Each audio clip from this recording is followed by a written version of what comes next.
Halo sahabat kaki langit dimanapun Anda berada, senang sekali saya Sandrina Malakian bisa hadir kembali menjumpai Anda. Dan seperti biasa kembali hari ini kami akan menghadirkan seorang sahabat yang kami harapkan kisah hidupnya bisa menjadi inspirasi bagi Anda yang menyaksikan program ini. Seperti tadi di lagu pembuka Anda sudah dengarkan, ada lagu yang kalimat penekanannya adalah jangan menyerah, syukuri hidup apa adanya. Karena tema yang kami angkat kali ini adalah ketekunan akan berbuah manis pada waktunya. Di tangan saya ada sebuah buku ini ditulis oleh Erwin Tenggono. Mungkin sebagian dari Anda tidak mengenal siapa dia. Tapi kisah hidupnya yang sebagian besar tertulis dalam buku ini betul-betul sungguh inspiratif. Bagaimana dari awal ia menjajaki atau menjalani kehidupan dengan jatuh bangun susah payah dan sampai di satu posisi yang luar biasa saat ini. Untuk lebih jelasnya saya akan langsung mengajak Pak Erwin Tenggono untuk berbincang-bincang di Kaki Langit. Jadi kita sambut bersama tamu kita, sahabat kita. Pak Erwin, silahkan bergabung bersama saya. Jangan duduk Pak Erwin. Apa kabar? Baik. Pak Erwin, ini buku Be a Great Leader. Iya. Sekarang Pak Erwin sudah menjadi leader. Presiden Direktur dari sebuah perusahaan besar. PT Anugrah Argon Medica. Bergerak di bidang distribusi alat-alat medis juga atau obat-obatan ya. Obat-obatan kesehatan. Nah, yang orang mungkin ingin tahu sekarang ya, sebagian besar orang melihat oh ini tidak simsalabim.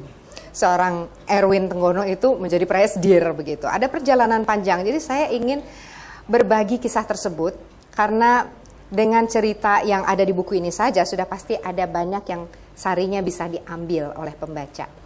Pak Erwin, saya ingin tahu kembali ke zaman dulu nih, saya tarik mundur ya, izinkan saya untuk mengajak Pak Erwin kembali ke masa di saat masih tinggal bersama keluarga, masa masih sekolah. Ya, saya lahir di Palembang, saya orang Palembang, kami 6 bersaudara. Masa kecil saya, keluarga kami bukan keluarga yang makmur lah ya, berkecukupan. Sehingga masa kecil saya diwarnai dengan bekerja dan mencari uang. Jadi ada banyak keterbatasan pada waktu itu. Ya, mulai bekerja saat masih sekolah? Dari kelas 4 SD saya sudah bekerja sampai sekarang. 4 SD? Iya. Kelas 4 SD itu kerja apa? Waduh, kalau kelas 4 SD yang sederhana setiap pulang sekolah pergi ke pasar, ya pakai sepeda nganter barang. Begitu 1 trip, 2 trip nganter barang kan lumayan dapat uang. Oh, upah untuk nganter barang. Jadi ngambil barang kemudian bawa pakai sepeda, bawa buku AA biasa itu waktu itu. Oh, buku AA, tulis. Ada buku AA, buku tulis ya. Buku tulis AA. Anda mendapat bayaran untuk itu. Yes. Dan itu untuk uang sekolah atau untuk diserahkan ke orang tua? Sebenarnya untuk uang sekolah dan juga untuk bantu orang tua ya, karena kami hidup terbatas sehingga ya apapun dilakukan, dari antar buku, jual pisang goreng, jual kemplang. Itu pokoknya dari sifat SD, ya, dari SMP, SD kelas 4. Saya jual pisang goreng sampai SMP kelas 2. Sampai SMP kelas 2. Setelah itu pernah melakukan atau bekerja melakukan sesuatu yang lain? Setelah itu ke pasar, kerja di pasar. Di pasar membantu orang? Selir. Membantu orang juga bekerja? Ya, awalnya membantu keluarga. Jadi ketika di pasar jualan juga atau? Enggak, ya kalau di pasar kan ya namanya juga SMP ya, kita ya kerjanya semua dilakonin lah. Dalam arti nyiapin barang, ngepak, ya pasti banyak urusan ngepak barang, ke gudang ngambil barang. Kemudian kalau sore ada waktu, biasanya kalau di pasar itu kan kita di pasar 16 sebelah pinggir Sungai Musi kan, Musi ngirim barang ke luar kota. Biasa sore-sore sudah ada tukang lagi, tukang angkat barang. Nah biasa ya saya paling seneng di situ, karena itu ngangkat barang lumayan uangnya. Oh, jadi ikut membantu juga mengangkut-ngangkut barang seperti itu dan dapat tambahan dari sana. Itu jadi SD sudah jualan dari kelas 4, kemudian itu SMP sampai SMA juga masih SMA bekerja. Saya di pasar. Orang tua waktu itu bekerja atau tidak? Orang tua saya sebenarnya ayah punya toko kecil ya dengan om ya. Ya. Tapi hasilnya tidak mencukupi untuk membiayai keluarga yang cukup besar ya waktu itu. Ya, boleh dikatakan begitulah. Lulus sebenarnya sekolah? Dibilang tidak terlalu mencukupi ya. Tapi kadang waktu kita kecil kita sebenarnya tidak bisa terlalu membedakan ya. Ini benar susah apa enggak ya. Cuma ya begitulah jalani hidup. Ya, jadi waktu itu Anda paling tidak ada untuk makan, untuk sekolah masih cukup ya. Dan Anda merasa bahwa bisa bekerja saja sudah sangat bisa membantu meringankan orang tua ya waktu itu. Ya, karena yang saya hanya tahu satu, pada saat kalau memang keuangan susah orang tua pasti menangis. Dan itu tantangan untuk saya. Anda pernah melihat orang tua Anda terlalu menangis? Sering. Terlalu sering? Bapak, Ibu? Ibu khususnya. Ibu. Anda anak keberapa ya? Anak pertama. Anak pertama, berarti ada 5 orang di bawah Anda? Ya, 5 adik. Luar biasa. Dan ketika itu setelah lulus SMA apa yang terjadi?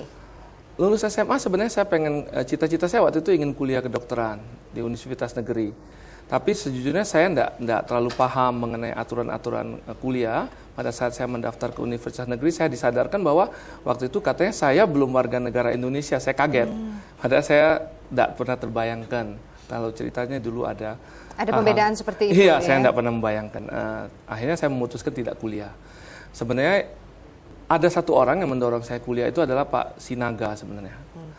Karena saya kerja di pasar, ya beliau waktu itu ngomong dengan saya, ngapain kamu di sini sebagai orang Batak?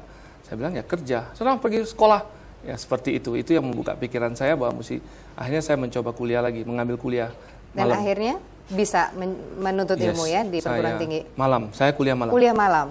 Ambil jurusan apa waktu itu, Pak? Waktu itu karena kuliah sudah berjalan, saya pergi ke satu bank, saya tanya orang bank, kerja kuliah jurusan apa yang gajinya paling gede? Kenapa ke bank? Karena waktu itu kan kerja di pasar semua dikerjain, kalau sudah sore jam 2 itu biasanya disuruh bos antar uang ke bank kan. Jadi yang Anda lihat bank itu sesuatu yang menjanjikan karena di sana berkumpulnya uang. Karena waktu siang itu Pak Sinaga itu memberi saya feedback, masukan, sorenya saya pas ke bank. Jadi saya tanya di bank kerja enak ya? Mereka bilang yang enak tuh yang di belakang tuh, saya ditunjukin ke belakang. Terus saya bilang siapa? Nah disebutkanlah namanya, ada namanya Ko Ayong waktu itu, saya ingat benar. Nah terus saya tanya mereka. Ko Ayong ini jabatannya apa? Saya nggak ngerti waktu itu, tahu. saya cuma tuh duduk di belakang di bank. Katanya gajinya gede, saya cuma dengar begitu. Terus saya tanya kuliahnya apa? Mereka bilang kuliahnya akuntansi, itu ceritanya saya Anda masuk tadi mengatakan akuntansi. kan akhirnya kuliah. Iya, di akuntansi. kuliah. Dan itu lucu ya, akhirnya memilih jurusan akuntansi itu karena bertanya pada orang di bank. Karena Orang yang besar, gajinya besar. Lalu Anda kuliah, setelah itu? Ya, saya karena kuliahnya malam saya kerja ya. Itu mulai awal saya melamar ke Dexa Medica waktu itu di Palembang. Saya melamar kerja. Mulanya juga karena saya kuliah, saya lihat ada satu anak perempuan datang kuliah, saya tanya dia di bagian apa. Dia bilang saya di bagian PDE, pengolah data elektronik. Untuk saya waktu itu sangat, wah.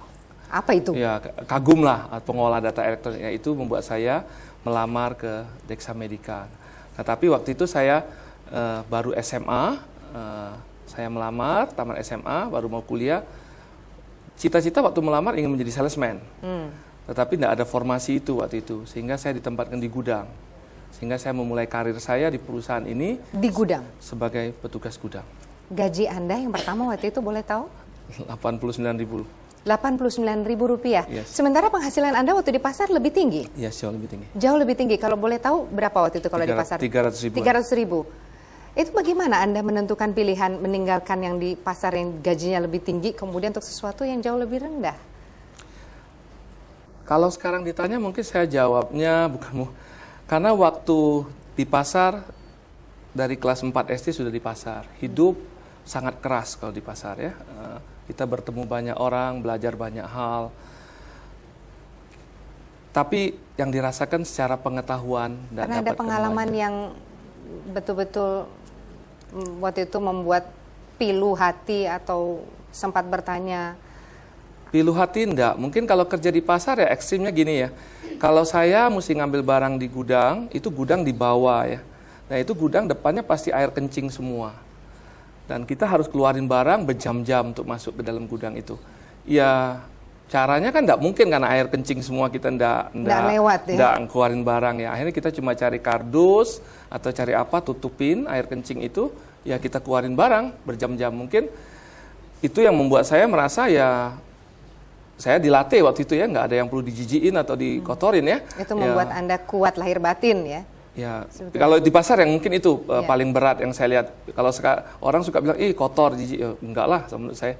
Ya. Itu mungkin kalau respons orang tua, ibu waktu itu protes tidak? Ayah saya bilang ya mana ada orang, ya saya dianggap orang paling bodoh waktu itu sebenarnya di dunia. Karena dari gaji 300.000 mau turun ke 89.000. Tapi keinginan saya cuma karena tadi mau ngelamar jadi salesman, karena salesman tuh untuk saya waktu itu orang yang paling keren di pasar. Karena kalau kita kan di pasar kan celana pendek, singlet ya, salesman rapi.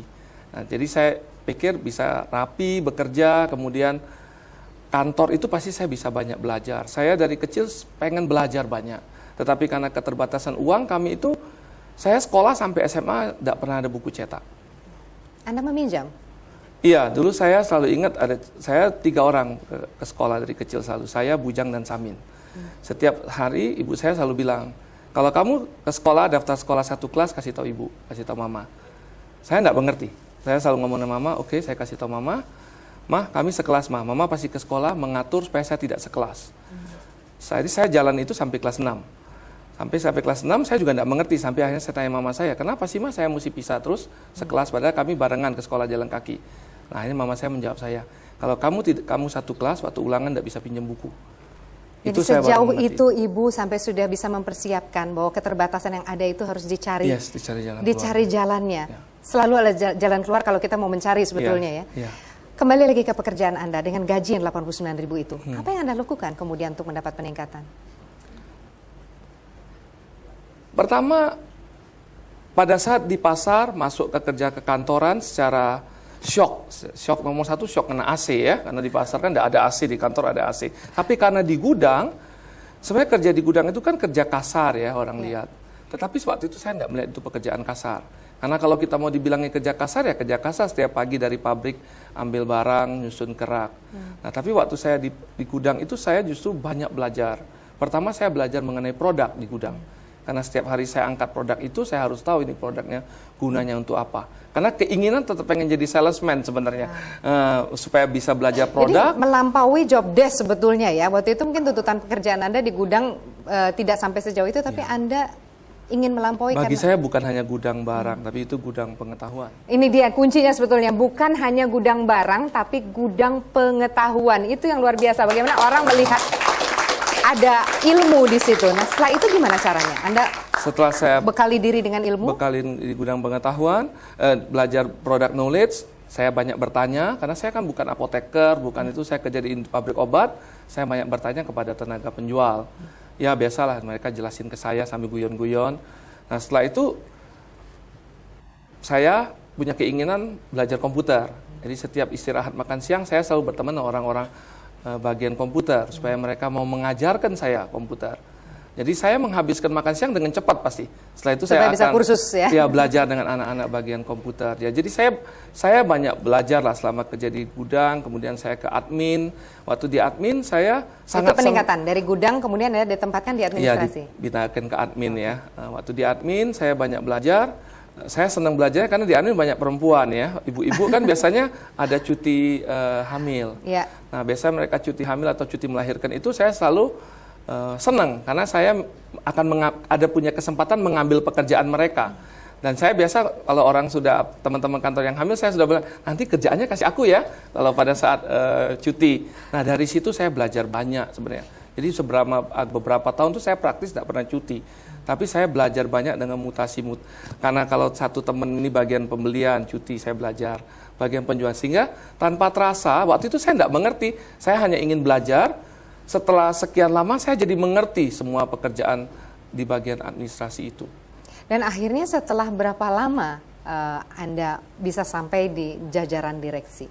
Waduh, jajaran direksi, saya total jadi direksi 9 tahun baru dengan sekarang, 10 tahun lah. Berarti tahun berapa itu? Berarti 15 tahun, karena Anda 25 tahun sekarang di sana ya. Berarti sekitar 15 tahun perjalanan Anda, mulai dari gudang sampai ke jajaran direksi. Tapi Anda tekun sekali, gigih sekali. Kenapa? Apa yang Anda inginkan? Anda ingin mencapai apa waktu itu? Saya tidak pernah membayangkan bahwa akan menjadi seorang di jajaran direksi, tidak pernah membayangkan.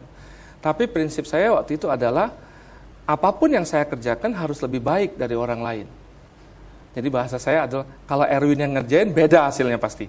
Sehingga bagi saya adalah setiap pekerjaan apapun yang diberikan, tahap awal belajar dari orang lain pekerjaan itu. Tahap berikutnya adalah bagaimana mengembangkan pekerjaan itu.